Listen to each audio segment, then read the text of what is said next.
Investment. Kapag ang isang pastor nag-share or nag-preach or nag-sermon about giving, many people raise their eyebrow. Oh, yun na naman, giving na naman, tithing na naman. But you know what? Giving is basically one of the teaching of the scriptures sa Bible. Hindi natin pwedeng ipagwalang bahala. Bakit? Sa Bible po, mga kapatid, may higit na 2,000 versikulo ang nagsasite about money. Okay? Or, sabihin natin, 5 times siyang mas marami kaysa sa site ng Bible sa panalangin. Ang mga teachings po ni Jesus, about 66% or 2/3 of the teachings of Jesus, especially sa mga parables, talks about money. Kagabi, naging mensahe namin about tithing. It's important na makita natin, ma-realize natin what the Bible says about this.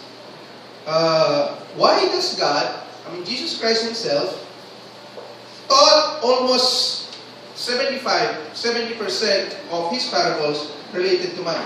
Kasi alam mo, Panginoon, in His infinite mind and wisdom, na ang tao mahina sa bagay niya. Nauhulog sila sa aspetong pinansyal. And even the Apostle Paul said in 2 Timothy chapter 6, for the love of money is the root of all evil. Ang mensahe ko mga kapatid is eternal investment ngayong umaga. At ang aking pong panalangin, it's a hope na ma-deal po natin ito sa iba sa atin na nag-struggle sa area ng pagbibigay. Bakit? Kasi kapag hindi ito natin ito itinuro ng maayos, I am corrupting you of the blessings that you should receive. May mga pastor na nagsasabi, kasi baka nakaka-open. Kasi, bakit? Yung iba, masyado na ano sa pera. Pero ano po ba? If pastors will not preach this truth, remember, 2,000 citations of money in the Bible, more than 60% of parables of Jesus, it's about money. Pastors, hindi nila tinuturo ito ng maayos sa mga congregation, parang wini-withhold ng pastor yung pagpapala ng Panginoon sa mga tao. Diba? Kung hindi ito tinuturo ng maayos. Kaya minsan sa atin, ganito yung isip natin. When we give, we think we are losing. Actually, when you give to the church, you're actually investing. So yung mga investments ninyo, sa inyong mga kanya-kanyang mga lugar sa Pilipinas, o even dito sa Korea, nag-invest ba kayo through mouth grant? Well, you deduct part of your money for that investment, right? Hindi na pwedeng mag-invest na salita lang. You have to bring out some money for that investment. Now, sa ating context kanina, si Apostle Paul sabi niya, tinuruan niya ang mga tao sa Corinto, about giving, na inilarawan niya sa paghahasik, sa pagtatanim, sowing. So may tatlong bagay tayo pag-aaralan dito. I give credit to Reverend Jeremiah Lamasana for some of the points that I'm going to share to you today. Maganda pong mag-cite sa ating mga sources. Number 1, so remember po natin yung ating text, 2 Corinthians chapter 9, tatlong verses yung pag-aaralan natin basically, pero ang haba po yan hanggang verse 14 mamaya. First, ano ang rule? Ano sa Tagalog ang rule? Ruler. Rule. Ano yung rule? Ano yung panuntunan sa pagbibigay? Sa ating context, sabi dyan, those who sow sparingly will also reap sparingly. Sa Tagalog, sabi sa Tagalog, tapos sinasabi ko, nag-aasik ng bahagyana ay maghahagi naman ng bahagyana at ang nag-aasik ng sagana ay maghahagi naman ng sagana. The size of your investment is established by how much you sow. Sino magsasaka? Tatay. Yung tatay nyo, nag-asik siya ng 1 hektarya, nakahagi siya ng 2 hektarya worth ng palay. Meron ba gano'n? Nagtanim siya ng mangga, at pag tumubo na yung mangga, isang puno lang, yung bang bunga nun, katumbas ng 10 mangga. Ibig sabihin, kung ano lang ang tinanim mo, yun din ang aanihin mo. Kung konti ang tinanim mo, automatic, konti ang aanihin mo. Basic. Very basic. Now, you cannot expect more harvest more than what you sow. Huwag ka mag-expect ng mas maraming ani kung konti lang ang tinanim mo. Basically, this is what other people think. Negatively. Tithe is the benchmark for best for Christian giving. Bottom line. Yun ang pinakamahina. Yun ang pinakamababa. Kami nga kagabi, sabi nga sa tipping system. Ano yung sa Amerika? Sabi, I just add this for those who were not here last night. Ang tip sa Amerika is about 10 to 15% of your meal. Kung kumain ka sa restaurant at ang bill mo is $100, hindi $100 ang babayaran. You have to pay at least 110 or 150 at least para dun sa mga tao nagtatrabaho doon. The 10 to 15% na nararagdag mo sa yung binabayad sa yung pinagkakain is actually part of the salary of the people there. Kasi mahina lang ang kanila sahod sa mga usually sa mga restaurants. Kung tutusin, barya lang yun. Compared dun sa $100 na binayad mo, yung $10 o $15, barya lang yun. Alam, minsan pa, yung contest ng mga tao dito is, ano yan eh, kautusan yan. Old Testament yan. Kailan ba dumating ang 10 utos? Saan book ng Bible nyo makikita yun? Saan? Exodus? Alam niyo po ba, bago pa dumating si Moses, meron ng tithing. Genesis chapter 14 verse 20, 19 and 20. Abraham, after he conquered, wala ba yan? Basahin po natin. Genesis chapter 14, 19. Tingnan niyo po yung pong Genesis sa unang-unang aklat ng yung mga Bible. Chapter 14. Okay? Verse 19 and 20. Sabi niya, at purihin at kataas ang Diyos na nagbigay ng iyong mga kaaway sa iyong kamay at binigyan siya ni Abraham na isang bahagi ng kanyang samsam. And Abraham gave him tithes of all. Si Melchizedek. Okay? Melchizedek, of course, he is the king of Salem at the time. No? Kung titignan niyo po yung kasaysayan, Melchizedek is a high priest. He is a high priest in those times. No? And in the high priest, si Jesus Christ under kung titignan niyo yung lineage, kasama po si Melchizedek sa line of high priest, kasama si Jesus Christ po. Ibig sabihin, kung binibigay ng mga Old Testament people ang tithes sa kanilang high priest noon, and now who is our high priest noon? Hebrews says our high priest is Jesus Christ. So nagpatuloy po yan sa New Testament. Minsan naman naman yung sinishare sa New Testament. Ano mo ba kung bakit hindi na in-emphasize the word tithing itself in the New Testament, particularly Jesus Christ? Because people are doing it now. Basic na sa nila yun, wala nang usapan, ginagawa na nila. Now, in the New Testament, mga kapatid, hindi na siya command. It is actually our response to God's grace shown to us in Jesus. So when we give, it's not because we are commanded to give, it's because out of the love we have for God, because of that grace that He's shown to us, we bring back what is due to Him. Kaya nga ako, never continues na give your tithes. No. I said, bring or pay from the first place because it is not ours. Hindi siya sa atin eh. Kahit pag sa atin, pwede kong ibigay. Pero pag hindi sa'yo, ibinabalik mo lang. Tama po ba? Hindi sa'yo eh. Kaya binabalik mo. Kung sa'yo, pinibigay mo. Benchmark po yan ng Christian giving. The 10% of whatever you have. So the tithe belongs to God.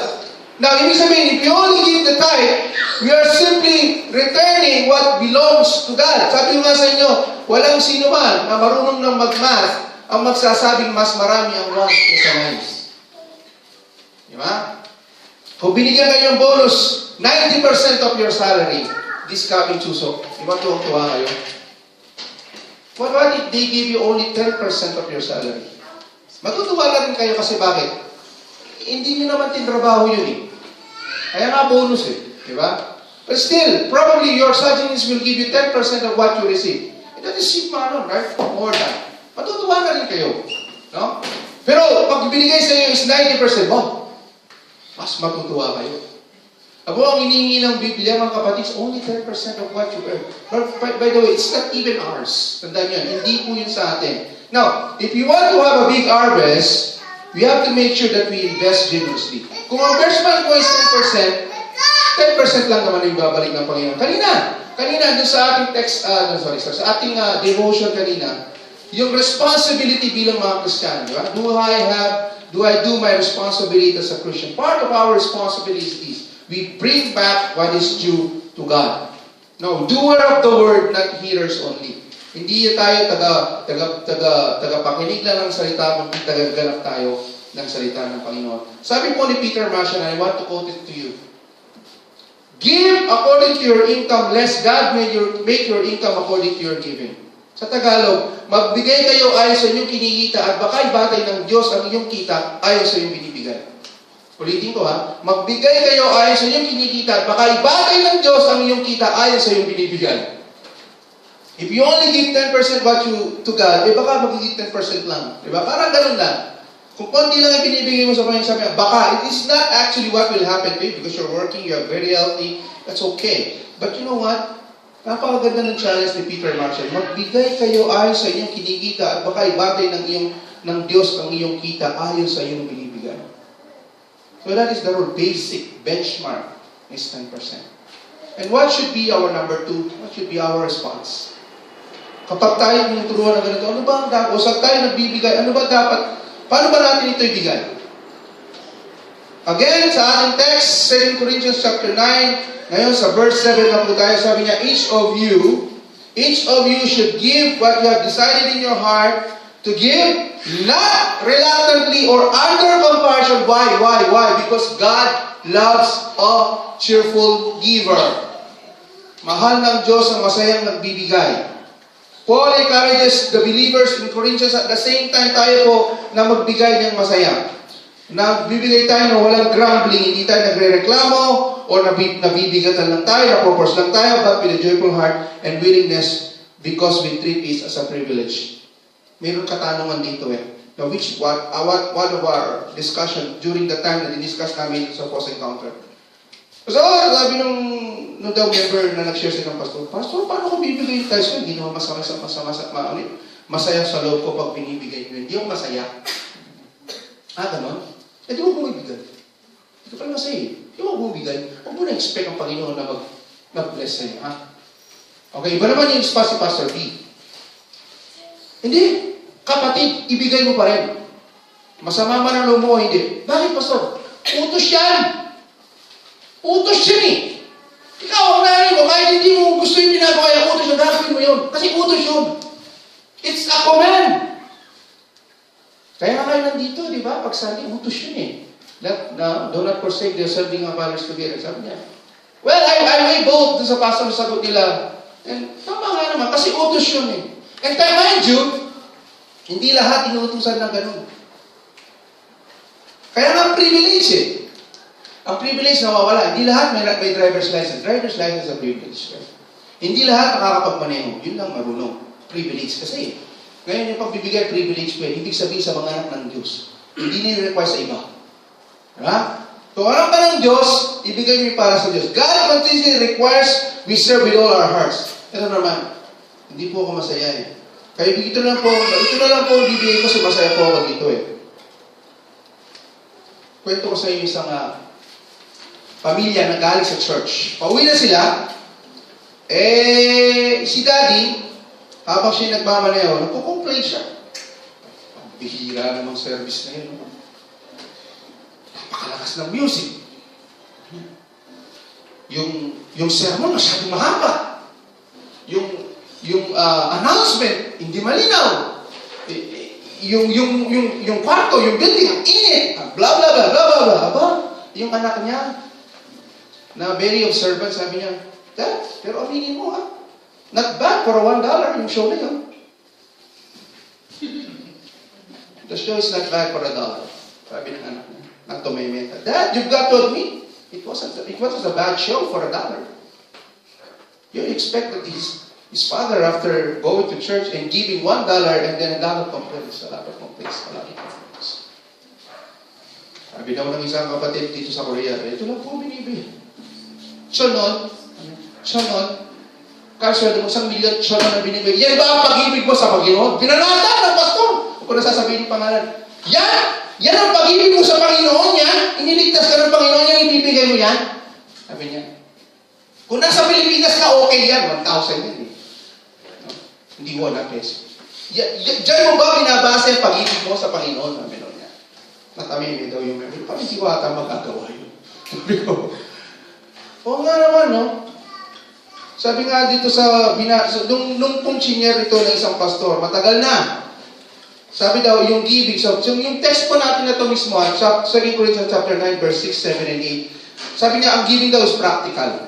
It's planned and proportionate to your income and pressureless. Yung pressureless, ito yung sa response natin. Pressureless, without pressure. Sabihin, it's a privilege, we're willing. No? And proportionate to your income. Di ba? Ang inyong mga mahal sa buhay, hindi sila hihingi ng monthly allowance, kung ano man yung binibigay sa kanila magkano man, na hindi ayon sa inyong sinasahod. Okay. Sa inyong mga may anak sa Pilipinas o may mga asawa sa Pilipinas, hindi nila kayo ni-require na magbigay ng 60,000 a month kung hindi naman ganun ang sahod niyo. Pabababaan natin kasi hindi practical. Hindi naman sila hihingi ng mas higit sa kinikita niya. Hindi mo ba? Hindi. Not unless, syempre, kung may mga emergencies and they're expecting you to help them. But basically, yung binibigay niyo sa kanila, it's within the bounds of your income. Hindi siya tumataas doon. Okay, proportionate. Ang tanong, ganun ba ang response mo sa pagbibigay sa Panginoon? O katulad ka ng tatay, na reklamo, nagbigay lang pala ng $1. Our attitude in giving, when our attitude in giving is maasim, is sour, and yung gifts na binibigay natin is gradually, nagre-reklamo tayo, you don't expect reward from God. Don't ever expect reward from God if yun ganun pa ang ating pananaw tungkol sa pagbibigay. Kung ganun yung ating response. So, Deuteronomy 15:10, give generously to them and do without a grudging heart. Again, there's the word grudge na. Then because of this, the Lord will bless you.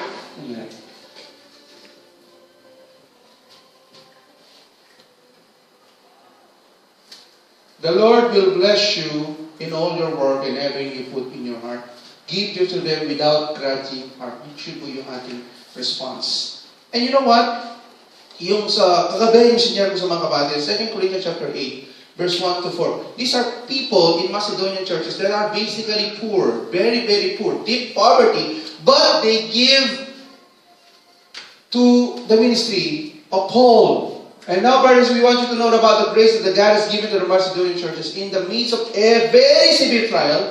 They're overflowing joy in their extreme poverty. Sa ibang translation, deep, mas ano pa pala dito, extreme poverty, welled up in rich generosity. I testify that they gave as much as they were able, and even beyond their ability, entirely on their own. They ardently pleaded with us for the privilege of sharing in this service of the Lord's people. Doon po sa ating devotion ngayong umaga. Doon po sa text niyo, sa inyong mga program. Mababasa niyo po yung sinyar ko dyan na credit sa ODB, no? Sa our daily life. The blessings of giving. Yung isang babae na, tingnan ko na ito sa inyo, may isang babae sa Church of Savior in Washington, D.C., headed by Gordon Crosby. May isang widow doon na mayroon siyang 6 na anak, widow, minsan walang asawa po, no? Na talagang barely niyang may bigay yung pangangailangan, no? Make both ends meet. Barely, muntik nang hindi. No? Pero every week, consistent po siya na $4 ang binibigay niya sa offering plate. Na-observe ng deacon. Sabi ng deacon, so, ba't di mo ko sabi si Mrs. Sabi natin, Mrs. Smith na ito, huwag mo siya magbigay. Naiintindihan natin kung di siya magbigay kasi yung kanyang mga anak, ang dami, 6, yung $4 niya, malaking tulong na yun sa kanyang mga anak. Ito naman, pastor, sinunod yung payo ng deacon. So, pumunta siya sa bahay na pinagsisiyan niya yung advice ng deacon niya. Kasi sinabi niya, Mrs., okay lang, kahit hindi ka na magbigay sa church, okay lang, naiintindihan namin. Kasi, yung anak mo, ikaw lang magsatrabaho.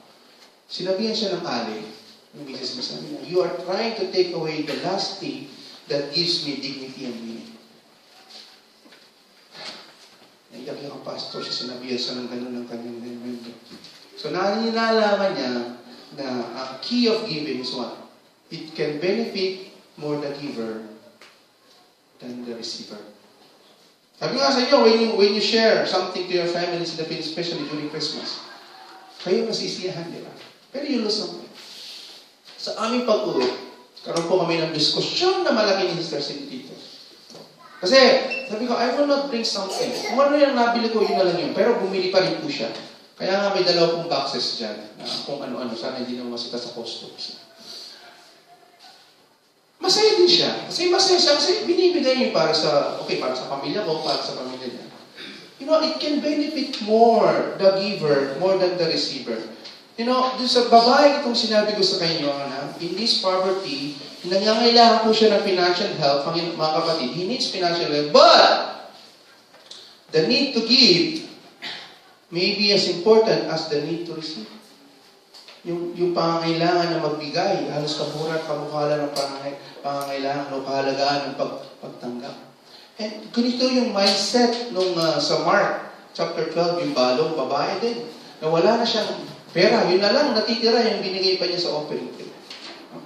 That is the response of people who have generously give and they give with a cheerful heart, with an attitude of praise and thanksgiving to God. And sana maging ganun ang challenge sa ating mga kapatid ng salita ng Diyos sapat tayo nagbibigay. Hindi tayo masaktan loob, hindi tayo mapipilitan, kundi masaya tayo nagbibigay.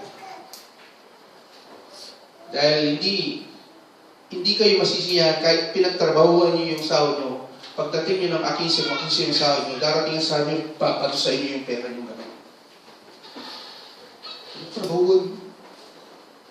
Siguro wala pa naman gumawa sa inyo sahod na gano'n, wala namang respeto nyo. Pero kung gano'n mangyayari sa inyo, ibabato sa inyo yung pera pinagtrabaho nyo, para masakit sa loob ng aming bigay sa inyo. What will be your response? Di rin naman masaya, di rin naman mabuti ang response nyo. Walang masisiyahan doon. Pangatlo, ito yung dito tayo sisihan. The rule, the response, the rewards. Nung dumating si Pastor Jeremiah dito encounter retreat, may share siya about giving.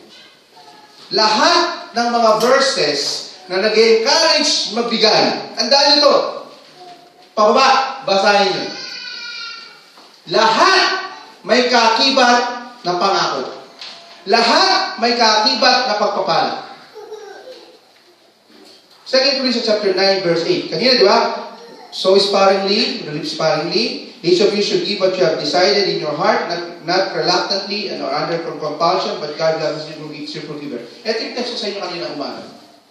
And God is able to bless you abundantly. This is the blessing. This is the reward. So that in all things at all times, having all that you need, you will abound in every good work. Blessing. Rewards, mga kapatid. Luke chapter 6 verse 38 says, saan tayo? Walang chapter 6 verse 38. Meron ba? Asan? Give, and it will give it to you. Ano daw? Pag ikaw ay nagbigay, ibabalik sa'yo. Paano? May modifier po dyan. Good measure, pressed down, shaken together, running over. Siksik, yan ang tinatagalog, siksik, liglig at umaapaw. Will poured out into your lap, for with the measures you will be used, it will be measured to you. Again, yung last verse, for with the measure you will use it will be measured to you. If you sow sparingly, you will reap sparingly. If you sow generously, you will reap generously. And Proverbs chapter 3, verse 9 and 10, the most intelligent man ever lived next to Jesus Christ, said, honor the Lord with your wealth, with the first fruit of your crops. Command, giving, ano yung promise? Then your barns will be filled with overflowing, and your paths will bring over with new wine. I told you, kapag may command na magbigay, may promise. May command na magbigay, may promise. Ito yung pinaka-classic na ginagamit ng mga pastors sa Biblia. Malakay chapter 3 verse 10. Bring the whole tithe into the storehouse, that there may be food in my house. Test me in this, says the Lord Almighty. And ito yun ang command sa first phrase. Bring all the tithes into the storehouse, that may be food in my house. Test me in this, says the Lord, and see if I will not throw open the floodgates of heaven and pour out so much blessing that there will be no room enough to store. Sa ibang translation, windows of heaven ang nakalagay. Bakit daw windows, hindi daw pinto? Sa bahay, saan mas marami? Pinto o bintana? Bintana. Mas maraming pagdadaluhin ng pagpapala. Ito, isa lang ang window. Ano yung door? 1, 2, 3, 4, 5 windows. Lahat po ng mga commands ng blessings ng Panginoon may kaakibat na pagpapala. Sabi pa niya kasi these people were farmers. I will prevent pests from devouring your crops, and the vines in your fields will not drop their fruit before it is ripe. Promise. Doon na lang sa very famous na text sa Matthew 6:33 and 34. Ano nakalagay doon? Seek ye first the kingdom of God and His righteousness. Ano kasunod? Promise yung Panginoon. And all these things, yung almost, na 30, 31, mga pangangailangan natin physical po yun. And all these things, yung damit, yung pagkain, and all these things shall be added unto you as well. See? Lahat ng command ng Panginoon, pagdating sa pagbibigay, may kaakibat na pagpapala. Just want to enlarge to you the 2 Corinthians chapter 9. Ibaba natin hanggang 8, verse 8 hanggang 14. The guarantee that God will meet your needs. Sa verse 8, God promises something that we don't always believe. If we give generously, He will make sure our needs are taken care of. Kapag tayo nagbibigay sa Panginoon, sisigurado na Panginoon yung pangangailangan natin, He will take care of it. Typically, ito yung biggest concern natin, ano? Ito yung concern natin. This is just normal. Yung fear natin sa kinabukasan, sa future. We are afraid if we give to God, no? Sabi nga ng pastor namin dati, nung kumakita ka ng 1,000 o 100 sa kada linggo, may bibigay mo 10 piso. Wala pressure sa'yo, 10 piso lang eh.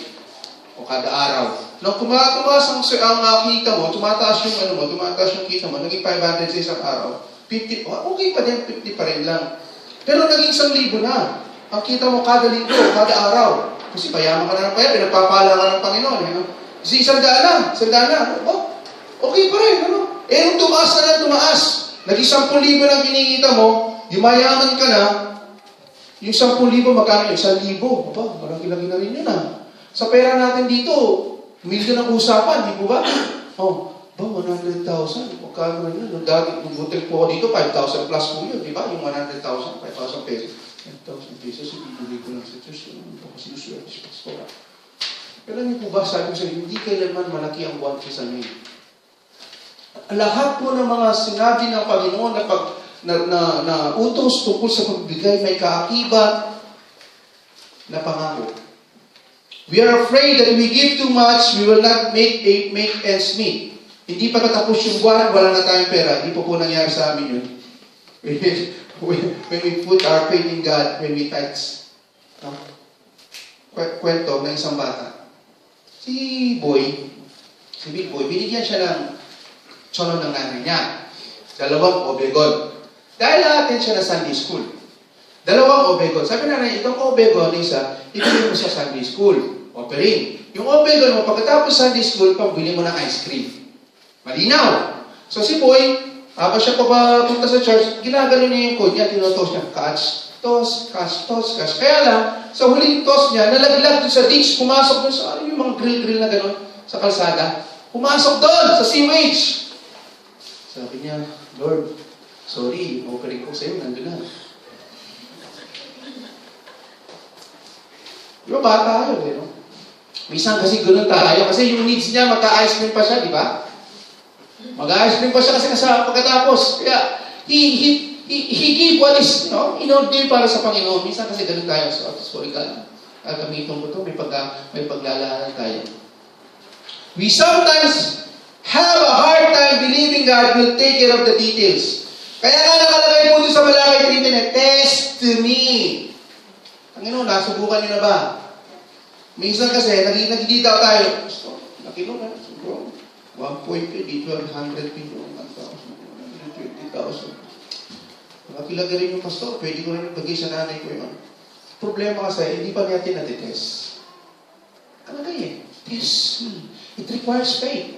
Kaya nga mga kapatid, bakit kaya nagawa ng mga mahihirap na taga-Macedonia, yung sinasabi ko kanina, na Macedonian believers, despite of their deep poverty sa King James, extreme poverty sa NIV, nakapagbigay pa rin sila ng maluwag sa puso nila. Bakit kaya nila nagawa yun?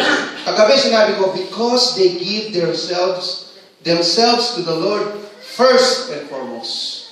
2 Corinthians chapter 8, verse 5. Yung test kanina hanggang verse 4 lang. Sabi sa verse 5, and this they did, yung pagbibigay, not as we hope, but first gave their own selves to the Lord and unto us by the will of God. Ibinigay muna nila ang kanilang sarili sa Panginoon kasi pag binigay mo yung sarili mo sa Panginoon, all will flow. Will flow.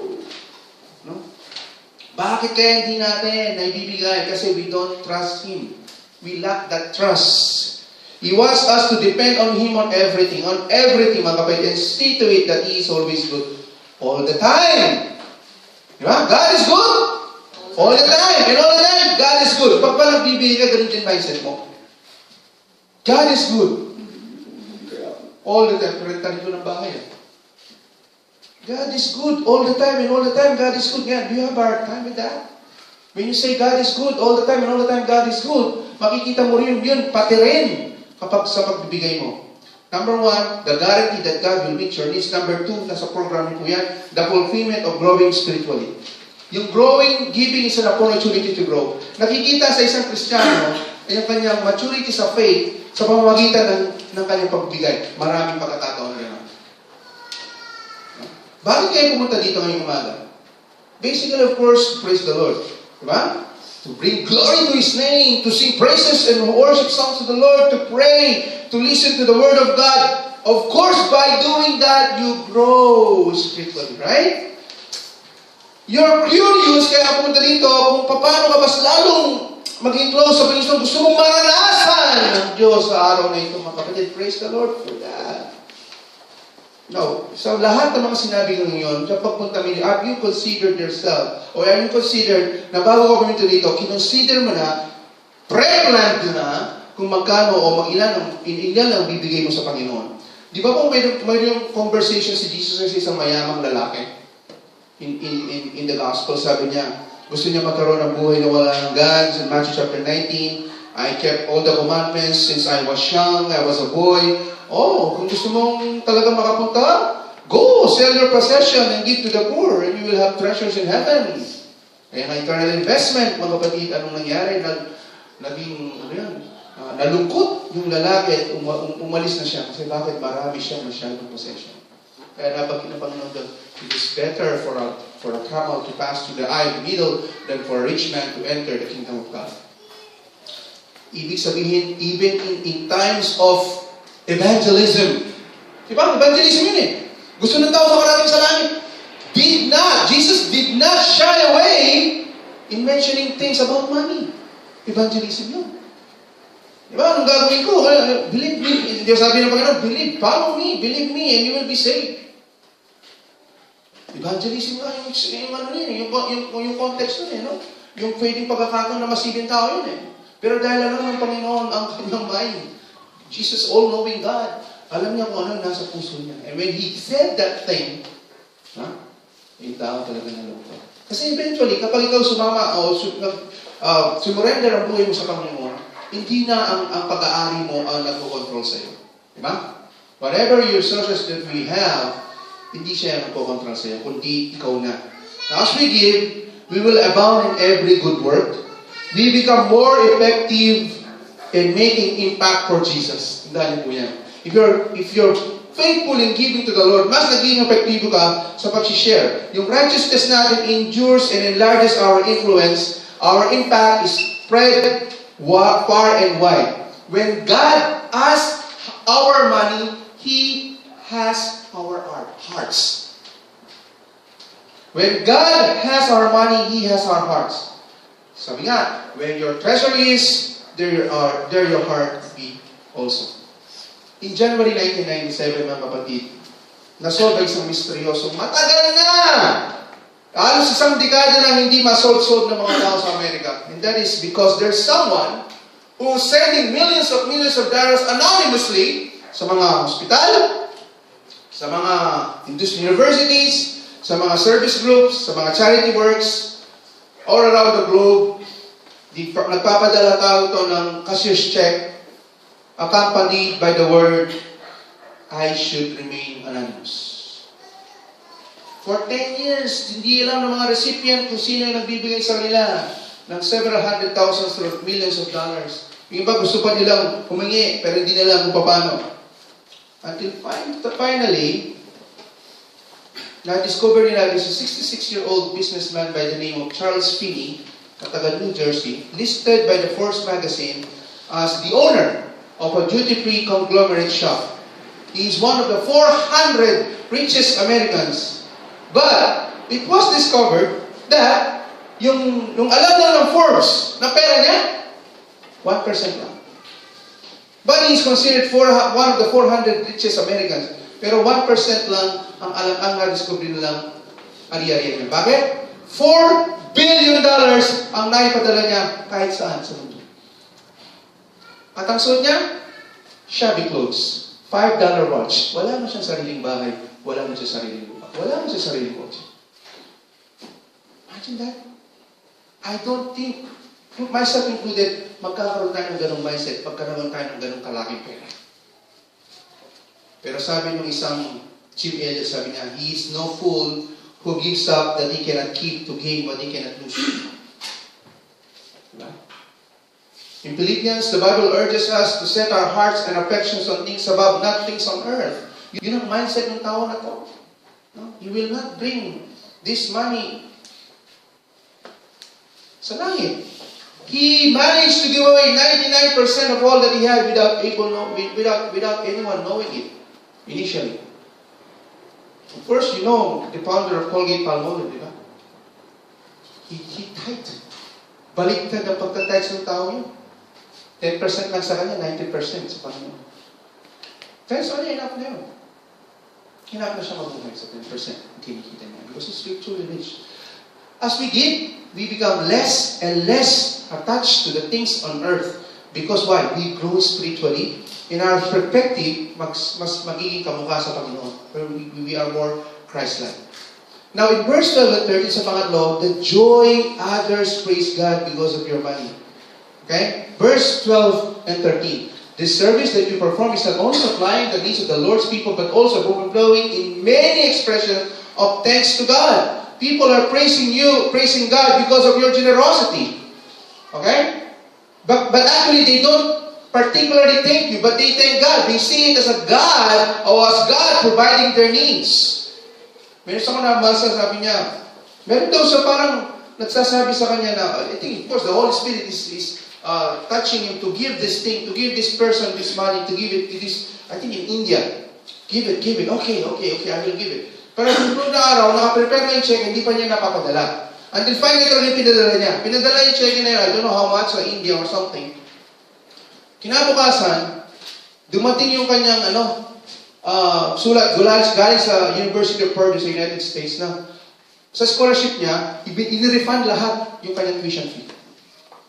Pangalawa, yung IRS, ang dami niyang refund sa tax. At sabi ng IRS, we will send the refund in 6 to 8 weeks, in 3 days, nandun na yung check-in. Just by listening to the Holy Spirit's promptings to give this to people. There is a deeper joy in giving to someone and having them thank you. Pero the joy comes when they thank God. Diba? Kahit ikaw ang ginamit ng Panginoon, mas matutuwa kapag pinuri nila ang Panginoon. Because of your respect. Kaya kasunod-sunod yan eh. Diba? Sa una, sabi dyan sa inyo, the guarantee that God will meet your rewards or will meet your needs, that will make you grow spiritually. And then, because you're growing spiritually, the others will praise you because of your generosity. Hindi ikaw, hindi pangalan mo, hindi ikaw ang gustong makuri dahil nagbibigay ka, kundi ang Panginoon. Yun ang gusto mo kasi nag-grow kayo spiritually. No? May isang kwento sa isang post office. Sa sa Amerika, yung isang bata, sumulat siya, ang naka-address po is to God. Kung ikaw ang postman, ito dadalhin yun. Diba? So, sa postal worker na yun, hindi niya alam kung ano yung gagawin niya kasi to God. Ganun. Binuksan niya yung sulat. So, binasa niya, babasahin ko sa yung sulat. Dear God, my name is Jean. I am 6. My father is dead. My mother is having a hard time raising me and my sister. Would you please send us $500? Ikaw naman, natatay siguro dito ng postal worker na to. Natouch siya. So, ang ginawa ng postal worker nito, impromptu. Pinabasa niya sa kanyang mga kasama. Ayun, nagkaroon sila, nagpatak-patak sila mga kapatid. Nagpatak-patak sila. Nagkaroon sila ng impromptu opening, nakakulat siya na kahit paano ng $300. Not enough, but not bad. And binalik niya doon sa bata. Kasi may return address. Pinabalik niya doon sa bata. But, few weeks later, may sumunod na sulat. Same. To God pa rin. Sabi niya, nasa niya. Ako nakasulat. Nagpapasalamat siya sa Diyos dahil sa pera. Ano? But the boy ended with this request. Sabi niya, next time please, Lord, deliver the money directly to our home. If you send it to the post office, they deduct 200. Akala ko sa una kong basa, parang may corruption na nangyari. Hindi eh. Yung bata, pinapasalamatan niya ang Diyos, hindi yung mga nagbigay. Kasi ganun ka siya sa kanyang sente, diba? Ang alam niya, ang Diyos ang nagbigay directly sa kanya. Kaya ayaw niya ipapadaan sa post office. Request niya 500, dumating lang 300. So akala niya sa post office kumuha ng 200. But in fact, the post office people are the same people who give the money to him. Pero bakit hindi pinasalamatan ng bata yung mga tao sa post office? Kasi hindi niya alam. Kasi sumunod siya sa Panginoon. Sinong napuri? Ang Panginoon ang napuri sa pagbibigay ng mga taong ito. Dahil hindi niya nakilala ang batang si Jim. Na 6 na taong gulang. Ganon mga kapatid, kapag tayo nagbibigay sa Panginoon, ang Diyos ang napupuri. At pang-apat, the assurance that others are praying for you. Last verse, 14. And their prayers for you. Their hearts will go out to you because of the surpassing grace that's given you. Marami na po tayo pinadalhan ng tulong dito through our prayer meeting. And I received, hindi ko lang na-post siya. Yung isa talaga sumulat. Pastor, pag sabi mo sa mga kinapipake niya talaga yung pangalan ng Simuldo, uuwi. Na salamat po ng marami sa tulong na binigay nyo. Makakasa po kayo ng binigay nyo tulong yung makakarating sa dapat nila puntahan. Hindi isa o dalawa. Uling talata o salita sa kanilang mga sulat, lagi po kayong naming ipinapanalangin. Sa isang mature na Kristiyano, napakaling reward na yun kapag ikaw ay nagbibigay na knowing people are praying for you. Di ba? Bakit tayo nagkakaroon ng prayer meeting? Because we believe in the power of prayer. Being lifted up regularly in prayer means that our requests and our needs are being brought before God again and again. Kaya nga sabi ng sulat, ito ang dahilan kung bakit Diyos ibinibigay niya ang pangangailangan mo kapag ikaw ay nagbibigay ng tapat sa Kanya. Ha? Kapag nagbibigay ka ng tapat sa Kanya, binabalik ng Diyos sa inyo. Bakit? Maraming nananalangin sa iyo eh. And in their prayers for you, their hearts will go out to you because of the surpassing grace God has given you. Kapag nagbibigay ka ng tapat sa Panginoon, nakikita yon, napapadala kung saan outreach yan, binibigay. Yung mga response ng mga tinutulungan namin, nagpapasalamat sila sa Panginoon, ginamit nila tayo, while at the same time, they're praying for us. They care for us, they pray for us. And that's why, ikaw na nagbibigay ng tapat, hindi ka nagkukulang. Kasi bakit? Unang-una, yung puso mo tama sa pagbibigay. Pangalawa, yung joy mo masaya, okay? You grow spiritually. And then pangatlo, kapatid, may nananalahin siya on a regular basis. Di ba masarap makita, marinig, malaman na may mga tao na wala man dito sa Korea na pinagpipray tayo? Di man natin alam. Pinagpapala tayo dahil sa mga panalangin nila. A prayer of the righteous availeth much. Bakit pagkatapos ng service dyan sa Kinoldo, mga kapatid, si pastor ko pagkatapos ng kanila service, pupunta sa office, hindi siya agad-agad makalabas. Ang dami pumupunta sa office niya. Nakikita ko, mga kapatid, si pastor ko yung ganyan. Pinagpipray yung mga tao. Minsan, nakita ko yung anak ng diko, may pilay. May pilay sa kamay. Doon lang sila sa hallway. Pinagpipray niya yung ganun yung tao. Diba? Malilinaw. Pero bakit pastor? Because they believe, yeah, he's a servant of God. Mas malapit sa Panginoon. But, hindi lang pastor. Pag nagbibigay, hindi lang pastor. Nagpipray sa'yo. But all the people that this ministry is reaching, these people are praying for us. One of the ways we see this most, yung mga tinutulungan natin, nagpapasalamat sila that God will provide continuously, bless us. And God is answering those prayers. I said this before and I will try to say this again. Wala pa po akong nakita. Sa loob ng alos 20 taon kong nananampalataya. Isang tapat na Kristiyano nagbibigay ng tama sa Panginoon ang naging mahirap. He became poor because of giving. No, not. But I've seen some poor people who are faithful in giving their tithes and offerings to the Lord. And they are blessed. Despite of them being poor, yung buhay nila, nakwento ko nga sa inyo, masaya pa rin sila. Dahil ganun pa man sila kahirap, nagbibigay sa Panginoon, and God richly blessed them. Now, if you want to have that same joy in your hearts, sekreto po dyan, trust the Lord. Una-una. They give themselves first to the Lord. Ibigay muna natin ang ating sarili sa Panginoon. All these things will follow. Tandaan nyo, kapatid, lahat ng mga verses na nag-uutos sa ating magbigay, kalakip po nun ang mga pagpapala at pangako ng Diyos. Na kailanman ang Diyos hindi po nakako sa kanyang pangako. Amen po ba? Wala pong pangako ang Diyos na hindi niya tinutupad sa mga anak niyang tapat na naglilingkod sa Kanya. Kaya po sa ating conclusion, God is watching our hearts and He is deeply honored when you give with an attitude of praise and a cheerful heart. When you give, God blesses you and He allows you to enjoy His blessings coupled with satisfaction. And that satisfaction comes from the joy in our hearts when we give to the Lord's work, so people are saved and transformed. Hindi ka pa matutuwa dahil sa yung binibigay. May nare-reach out ng mga tao, may nare-reach out ng mga kaluluwa, sila yung nagbabalik sa Panginoon, sila yung naliligtas, they are being regenerated, they are being transformed in Christ. Yun po mga kapatid, kaya hindi nyo nakikita, yun po yung ating mga internal investment. Tanong, how is your attitude toward giving? Are you sincere and consistent in giving back what is due to the Lord? Or how would you measure your love to the Lord in relation to what you give? And finally, kung lahat sa church ay kamukha mong nagbibigay, do you think the Lord will prosper His ministry? Ay, Maraming